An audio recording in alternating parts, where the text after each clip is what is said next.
O novo diretor de projetos do Parque Tecnológico de Piracicaba, Alexandre Barreto, diz que uma das maiores recompensas que ele já teve na vida foi ver os seus orientandos do MBA USP-Exalc estruturar empresas a partir dos seus projetos de TCC. Especialista em gestão de projetos e fomento, Barreto atuou de 2019 a 2024 como orientador em inúmeros TCCs. Hoje, no PTP, sob a gestão do Instituto PSEG, ele está à frente de uma iniciativa chamada de Balcão de Serviços, que inclui oferecer consultoria grátis para estudantes e egressos do MBA na transformação de seus trabalhos de conclusão de curso em negócios viáveis e auxiliá-los na participação em editais. Segundo ele, entre os objetivos do projeto está o de reter talentos em Piracicaba. Outra missão do parque é prestar serviços e dar respaldos às empresas residentes. Nós aqui da revista Estratégias e Soluções ficamos curiosos para saber sobre esses projetos e convidamos o Alexandre para um bate-papo. Eu sou Soraya Fessel, apresentadora, e este videocast é uma iniciativa do Instituto PSEG. Alexandre, seja muito bem-vindo. Muito obrigado, Soraya, pela oportunidade de compartilhar um pouquinho da minha experiência como orientador aqui com vocês. O prazer aqui é nosso, porque esse é um assunto bem interessante aqui para nós. E eu vou começar com uma primeira pergunta que seria, o que diferencia um TCC conceitualmente bom de um TCC com real viabilidade de mercado? Excelente, É uma pergunta estratégica, porque realmente transformar um TCC numa ideia, num negócio, ele é muito desafiador. E um aluno, ele pode realmente entregar o seu TCC seguindo as normas de elaboração do TCC, de acordo com as normas da USP, e está tudo bem, Mas o mais interessante é ele entender, quais são os resultados que ele vai gerar no seu TCC e se esses resultados estão ali de acordo com as dores do mercado. Então, entender qual é a dor do mercado, quem é o seu cliente, como ele pode impactar a sociedade, o meio ambiente, gerando resultado. Então, transformar uma ideia num negócio visa justamente entender, primeiramente, qual é a dor do mercado, qual é a dor do segmento. E aí sim ele vai desenvolver o seu TCC em função dessa dor.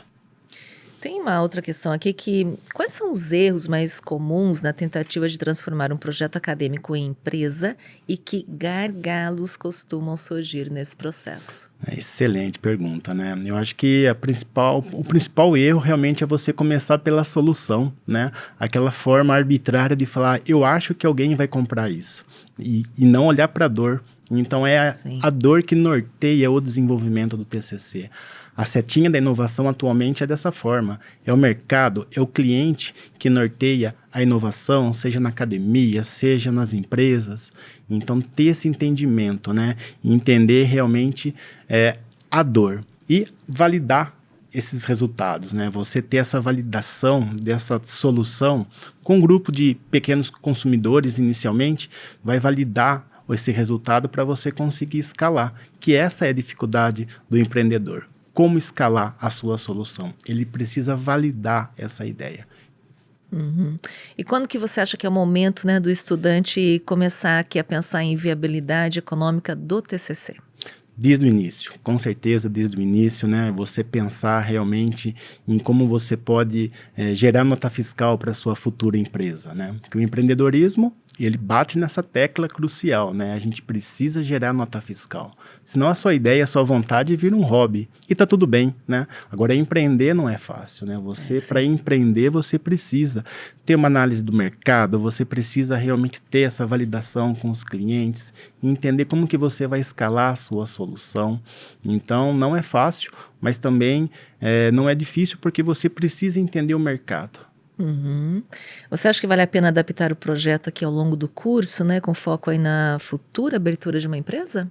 Com certeza, Eu acho que o projeto, ele é algo mutável, Quantas vezes na minha jornada como orientador, a gente acabou mudando o delineamento experimental do projeto, e pesquisa é isso, Pesquisa, ela não foi feita para que dê sempre certo. O errado, o não, também é uma resposta. E você testar isso e ver que não está dando certo, não está dando um fit com o mercado, faz parte da jornada. Então, às vezes os alunos querem muito que dê certo, né? Mas a gente fala, poxa, não, o não também é um caminho que a gente precisa conhecer, né? Albert Einstein falava muito isso, né? Eu sei os caminhos que eu não devo percorrer.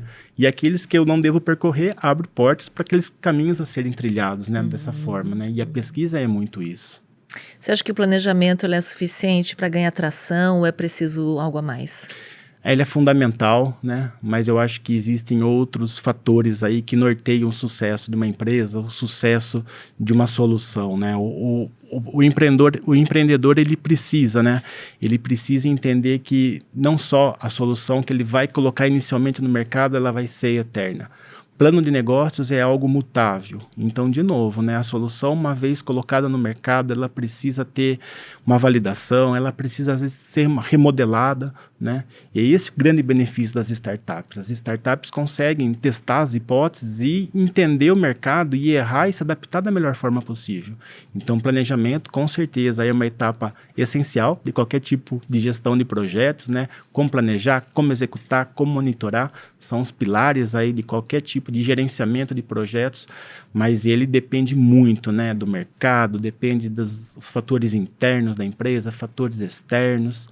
Então é uma receita que ela não é fácil e às vezes o que funciona para um não funciona para outro.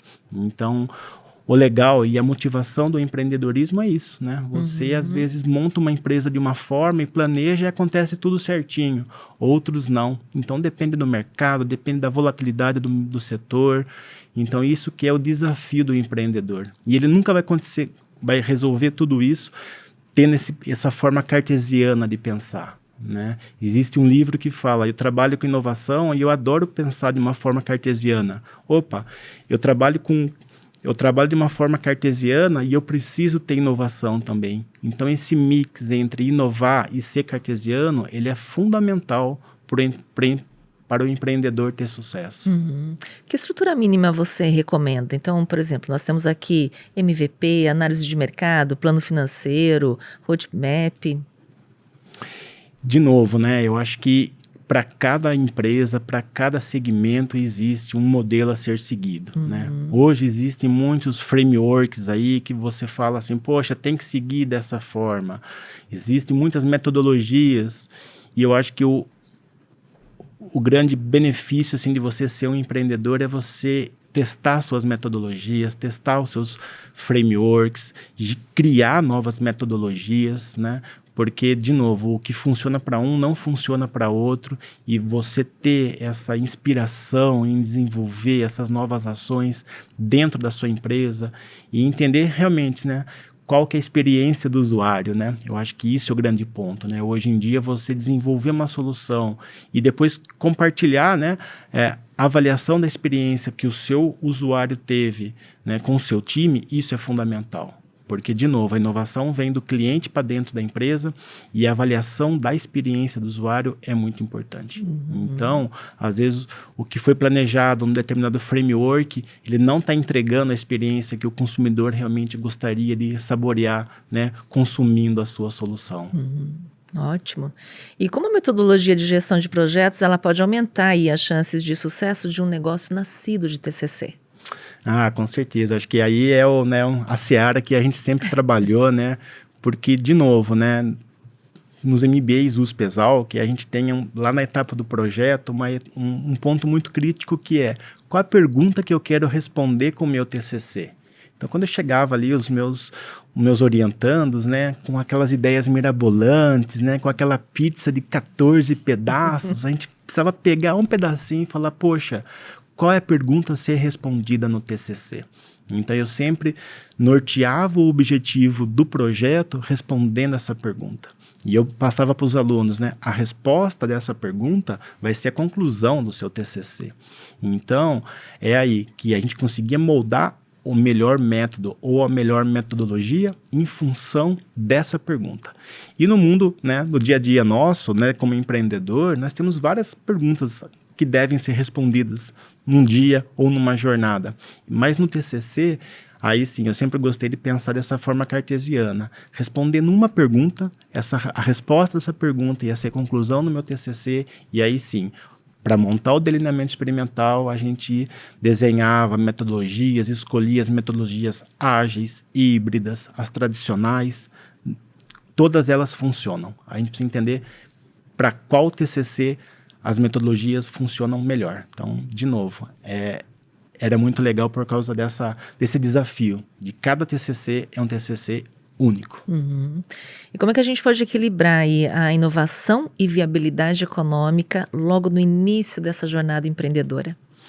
Não é nada fácil, né? Não é nada fácil, né? Realmente a gente entender realmente se a solução faz sentido para o mercado, ela é uma pergunta estratégica que todos nós precisamos responder, e depois entender se o mercado tem bala na agulha para comprar essa solução, né? Porque é isso, às vezes você tem uma solução muito boa, só que daí ela acaba sendo inviável, né? Quantas vezes nós, consumidores, queremos algo e fala, poxa, isso faz muito sentido para mim, mas eu não tenho condição financeira de consumir essa solução. Então tem que ser um equilíbrio, porque às vezes, né, na busca do ótimo, a gente não consegue fazer o bom.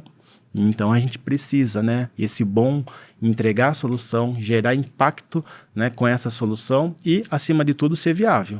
Porque não adianta você desenvolver algo disruptivo, mas se ninguém pagar por aquilo. Sim. Eu gostaria que você compartilhasse aqui com a gente, né, exemplos aí de orientandos que transformaram seus TCCs em negócios. Ah, excelente. Aí eu teria uma lista aqui muito legal, assim, para Imagino. compartilhar com vocês, né? Mas eu acho que eu vou voltar um pouquinho naquela sua primeira fala, Soraya, que realmente para mim, assim, a experiência minha como orientador foi sensacional de ver alguns alunos, né, que estavam ali, né, prestes a desistir do TCC, ou porque em algum momento ali falou, poxa, acabei perdendo o meu emprego, não tenho condição de tocar o meu TCC, professor, quero desistir, aquela temática que eu tinha proposto lá no início, agora para mim não faz mais sentido. E aí eu fui, né, incentivando esses alunos e falando, poxa, vamos então montar uma startup fictícia. Pelo menos você vai até o final, você conclui, você vai obter o título de especialização, pelo menos você continua com essa jornada. E no final, né, o aluno acabou defendendo o TCC, sendo aprovado, e hoje eles empreendem com essas ideias que a gente plantou lá atrás. Então, para mim, como pessoa, ver que realmente eu consegui ajudar alguns alunos que estavam prestes a desistir e hoje eles são empreendedores, daquela hipótese que a gente testou, para mim isso é muito gratificante. Não tem preço, né, de compartilhar isso, né? Os feedbacks que eu recebi de alguns dos alunos, para mim foi sensacional. Né? Então, para mim, esse é o principal valor dessa jornada minha, né? Como profissional aqui, que eu consegui ajudar algumas pessoas nesse sentido, né? E aí tem outros casos, né? De alunos que hoje trabalham com aquilo que ele desenvolveu, né? Soluções que hoje eles conseguiram colocar dentro das suas empresas ou dentro das empresas que eles trabalham, né? Isso é muito legal, né? Eu tenho aí um caso aí do Lucas Camolese, né? Que também compartilhou a experiência dele na revista Estratégia de Soluções, que lá no MBA dele, ele testou a viabilidade econômica de uma unidade beneficiadora de semente. 3 anos depois, ele me manda uma foto, assim, professor, olha aqui a materialização daquilo que a gente testou no MBA. Poxa, e para mim, ver aquela toda estrutura na fazenda, construída, Nossa. é muito grandioso. Sim. Né? Então, tem o exemplo do Lucas, tem o exemplo do Gabriel Marandi Almeida, também que fez um trabalho sensacional e hoje aumentou a eficiência da operação da sua empresa, testando a hipótese, né, no TCC. E também o privilégio, né, de eu ter orientado, né, grandes nomes da pesquisa, né? Eu tive o privilégio de orientar professores, de orientar pesquisadores da Embrapa, né? Anderson Ferreira, Anderson Alves, Ricardo Borghese, pesquisadores renomados que eu tive o privilégio de aprender com eles, de compartilhar um pouquinho o meu conhecimento e hoje, né, eles desenvolvem aí soluções nas instituições educacionais daquilo que eles escreveram ali e executaram no TCC. Esses casos que você vivenciou, acompanhou, viu o resultado acontecer, O que você acha que eles fizeram de diferente? Quais foram os aprendizados também que você acredita que a gente pode pontuar aqui? O brilho nos olhos, com certeza, né? O brilho nos olhos, com certeza, é algo assim que diferencia, né, o empreendedor, né? Essa vontade e esse não ter medo de errar, eu acho que isso faz parte, né? De novo, o erro faz parte da jornada, né? E esse engajamento de querer fazer a coisa acontecer, né? Fomentar hoje em dia é fazer a coisa acontecer. Então, isso é muito importante, né? Então, porque o mesmo Alexandre, que orientou vários TCCs, alguns deles foram bem-sucedidos, outros não. Então, o resultado do TCC, ele depende do aluno, do engajamento do aluno, em querer fazer a coisa acontecer, né? As mesmas orientações, não priorizei nenhum deles, né? Então, assim, o orientador está aqui para dar o respaldo, para dar as orientações, né, os caminhos, mas quem faz a coisa acontecer e bota a mão na massa são os alunos.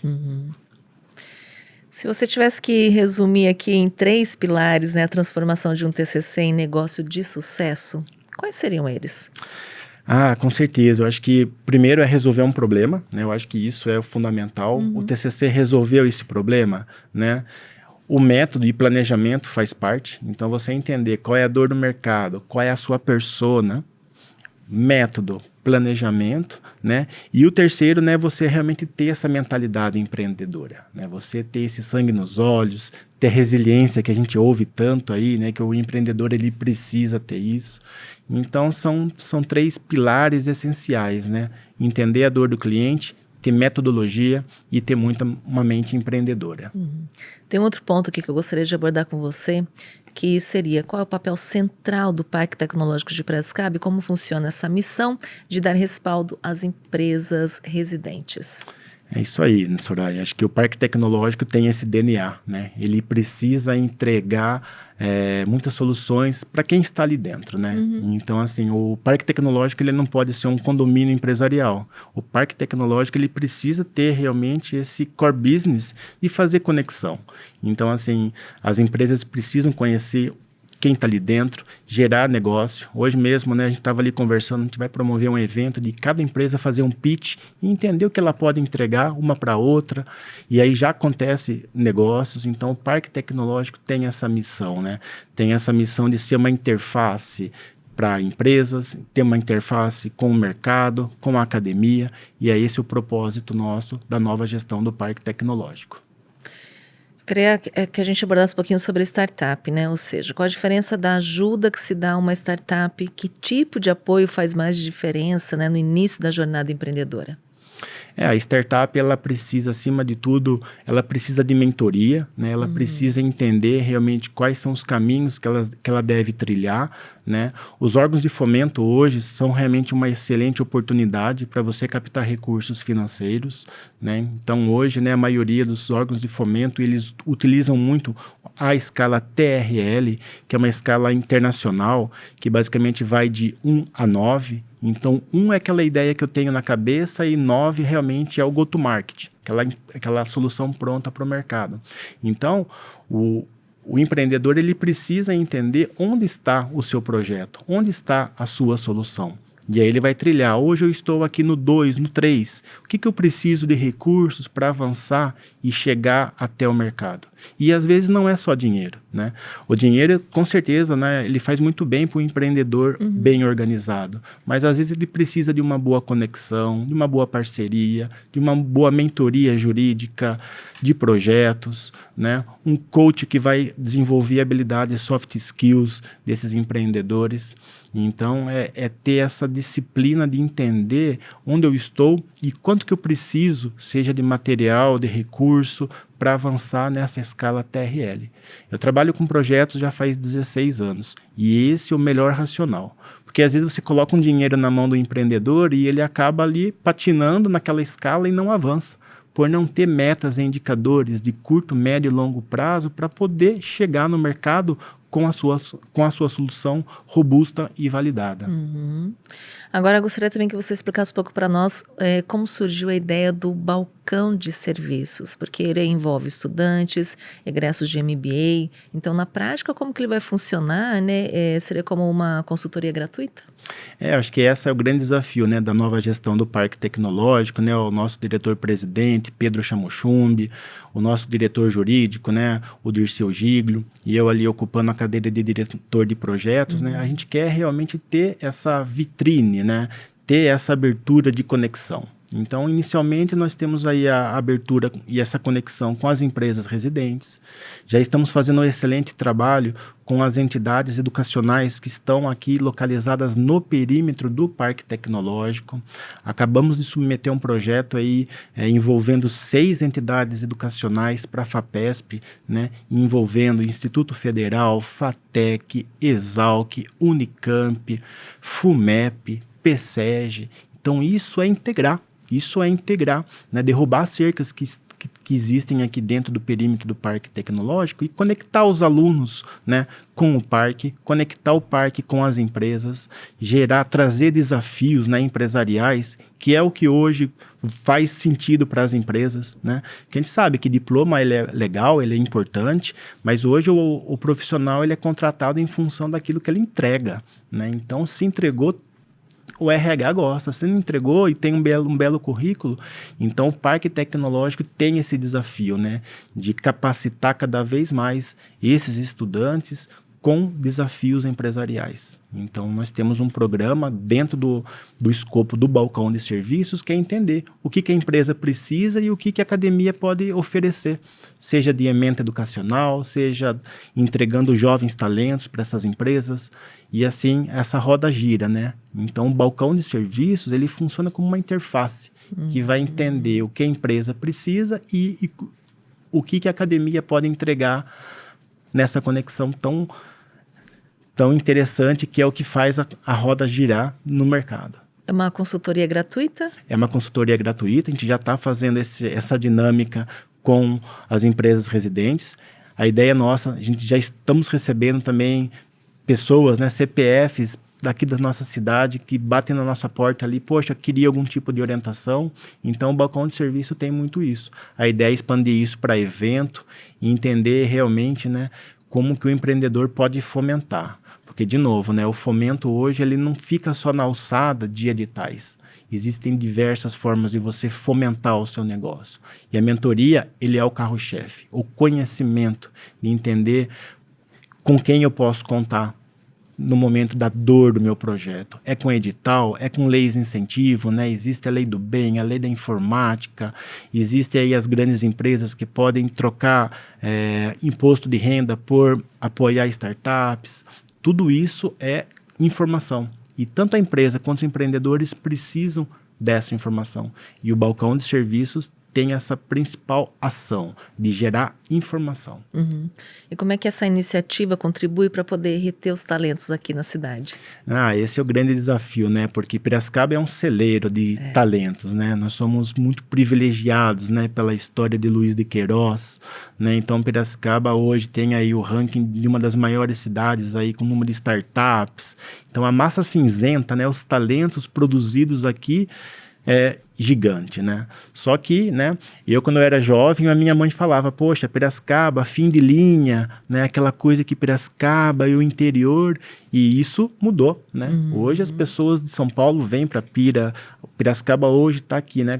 Piracicaba hoje é conhecido como Vale do Silício Caipira.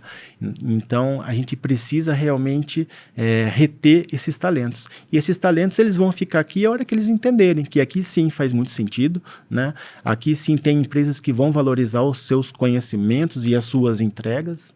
Então, a gente não pode realmente perder os talentos que esses talentos vão para outras cidades, né? E eles precisam ficar aqui, eles precisam gerar, né, CNPJs aqui dentro. E aí todo mundo ganha. A prefeitura ganha, a nossa região ganha, o nosso ecossistema ganha. Agora, para ele tornar-se um empreendedor, ele realmente precisa, né, dessa orientação, entender, né, esse olhar de cima da montanha, que às vezes não é fácil para quem está saindo ali do mestrado ou do doutorado, entender essa modelagem do negócio, né, esse voo que tem que ser realizado de uma forma bem ampla. E, na sua opinião, quais são os principais desafios na captação de recursos, especialmente aí via editais? Isso aí é uma jornada, assim, que, novamente, né, faz 16 anos que eu tô nessa esteira, né, e aí a gente entende que você tem que ter um projeto, de novo, que faça sentido para o mercado, né, você precisa elaborar um plano de trabalho aí coerente com essa agência de fomento, e aí cada edital, às vezes, tem uma regra que você precisa elaborar o seu plano de ação em função dessa regra do edital e parcerias, né? A composição da equipe, né, para quem está pleiteando esse recurso, ela é fundamental. Então você, às vezes, tem uma ideia mirabolante, mas você está sozinho. Isso é algo assim que pode penalizar na sua avaliação. Então, se você faz associação com outros pesquisadores, se a sua empresa faz uma associação com outras empresas de outras localidades, se você vai pleitear esse recurso com outras agências de fomento, se você vai trazer um investidor para dentro de casa, e aí você consegue mostrar que a gestão do risco ela está ali diluída entre diversos atores, né? O que não pode é o empreendedor querer bater na porta da FAPESP, por exemplo, e falar, poxa, eu preciso disso e vou viver a vida toda com o dinheiro do edital. Isso não pode acontecer, né? O edital tem que ser algo pontual, tem que ser aquela ajuda necessária naquele momento, e a sociedade precisa ganhar com esse dinheiro investido por uma fundação, né? Então, qual é o retorno que o projeto vai gerar para a sociedade? Vai gerar dignidade para as pessoas, vai gerar benefício para o meio ambiente. Então, trabalhar com editais é dessa forma. A gente não pode pensar que edital é algo assim que eu quero viver a vida toda sendo bolsista. Não. É uma ajuda pontual e, acima de tudo, você precisa mostrar que a sua ideia ela vai tornar-se uma patente, você vai trazer recursos para a sua empresa e depois você vai ter uma autonomia de viver sozinho. Então, de novo, é aquela ajuda que a gente pede para os nossos pais naquele momento, mas a gente não pode ficar sempre ali de mão dada com ele. A gente precisa sair para o mundo, né, e vivenciar as experiências, que só assim que a gente gera nota fiscal e vira, né, tem aí uma casca grossa para a gente empreender da melhor forma possível. Sim, essa sua observação é muito importante. Eu gostaria também que você deixasse aqui outros cuidados, né, os cuidados mais fundamentais, na verdade, na submissão de projetos.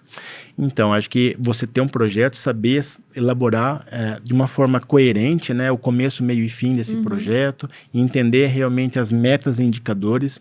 E esse é um ponto muito bem avaliado assim, por todos os pareceristas, né, e os editais. Então, poxa, quais são as metas de curto, médio e longo prazo? Quais são os indicadores que eu vou gerenciar no desenvolvimento do projeto, entender realmente para que eu estou precisando daquela verba solicitada, né? E sempre no racional de complementar, né, aquilo que eu não tenho, né? Então eu sempre falo, poxa, se eu tenho uma estrutura, né, eu até brinco fazendo a resenha do futebol, poxa, se eu tenho um ponta esquerda e um ponta direita, eu preciso de um centroavante, na linguagem futebolística. Então, o edital vai dar aquele centroavante. Justamente trazer alguém que eu não tenho na minha equipe, ou trazer um equipamento que eu não tenho. Então, é complementar. É o famoso smart money, né? Você precisa alguém para complementar aquilo que você já tem, né? Então, você realmente precisa, no projeto, mostrar o que você tem e o que você precisa. E aí, no que você precisa, você vai justificar aquilo que você está solicitando como na parte financeira. Né? E outro ponto muito importante é a contrapartida. Né? Então, quando eu faço uma submissão de um projeto, eu vou pleitear um valor. E eu preciso mostrar para o edital que, poxa, a minha contrapartida é a minha equipe, a minha contrapartida é alguns equipamentos que eu também vou comprar. De novo, ninguém quer assumir um risco total, nem a agência de fomento. Então, assim, a hora que você mostrar no projeto que você está diluindo esses riscos, aí fica um jogo legal para todo mundo. Falar, poxa, tá todo mundo ciente, né, do que pode acontecer de certo e de errado. Agora, quando o risco fica só na mão de uma entidade, aí, né, não fica legal. Então, aí, geralmente, quando acontece isso, que o projeto não é aprovado. Quando realmente o órgão de fomento entende que o empreendedor só está querendo aquele valor ali para ele ter uma sobrevida ou vivenciar, né? Eu, no início da minha jornada como gestor de projetos, às vezes as empresas me chamavam e falavam assim, poxa, Alexandre, se eu não captar esse recurso financeiro, eu vou quebrar. Daí eu simplesmente falava, poxa, o edital não foi feito para isso. Né? Então você precisa caminhar sozinho para você. O edital ele vem como uma cereja, algo a mais, né? Não aquilo que é o alicerce estrutural da sua operação. Interessante isso que você apontou. Agora, como o parque apoia os novos negócios aí na busca de fomento público ou privado? Esse é o desafio da gente realmente organizar e integrar. Porque a partir do momento que você, às vezes, associa diversas entidades educacionais para pleitear um recurso, às vezes fica mais fácil desse projeto ser aprovado. Então, hoje no Parque Tecnológico, nós temos aqui o projeto Cidade Universitária, que ele visa justamente isso. Integrar 6 entidades educacionais, ter pesquisadores principais dessas entidades educacionais pleiteando um determinado recurso. E esse mesmo racional, ele tem que ser utilizado para empresas. Então, às vezes, você fazer o consórcio de empresas, você ter um mix de pesquisadores dessas empresas, trazer pesquisadores das universidades renomadas como integrantes, né, pesquisadores associados da composição da equipe do seu projeto, isso é muito valioso. Então, ter essa integração e fazer essa arquitetura da informação de o que cada entidade vai desenvolver, o que cada entidade vai entregar, e todos trabalhando em função daqueles indicadores que foram desenhados na etapa do projeto. Para a gente finalizar essa nossa conversa, que foi super rica aqui com essas dicas, com esse olhar que você trouxe para nós, eu gostaria que você deixasse uma mensagem, né? Principalmente aí para quem ainda está no desafio do TCC, que está pensando aí em transformar em um negócio. O que você diria? Acima de tudo, muita vontade, né? Que eu acho que o empreendedor, ele precisa dessa vontade, dessa energia que vem de dentro para fora, porque o mercado, ele é, tipo assim, não é nada fácil, né? Então, assim, a gente precisa realmente entender que as dores mudam, né? As dores do mercado mudam, né? E ter, basicamente, assim, métodos, ter realmente esse planejamento muito bem desenhado, apoiar-se em equipes, né, muito mais estruturadas do que a gente tem, às vezes, na nossa empresa, ou que a gente tem no nosso TCC, compartilhar conhecimentos, assim, aproveitar a jornada do MBA, por exemplo, e conhecer os professores, né? Isso é muito valioso, né? Hoje você ter conexão, isso é muito valioso, né? É um valor muito importante. Então, aproveitar durante essa jornada do MBA para conhecer os professores, para fazer novos amigos, para que num futuro próximo, todos estejam, de repente, em outro desafio.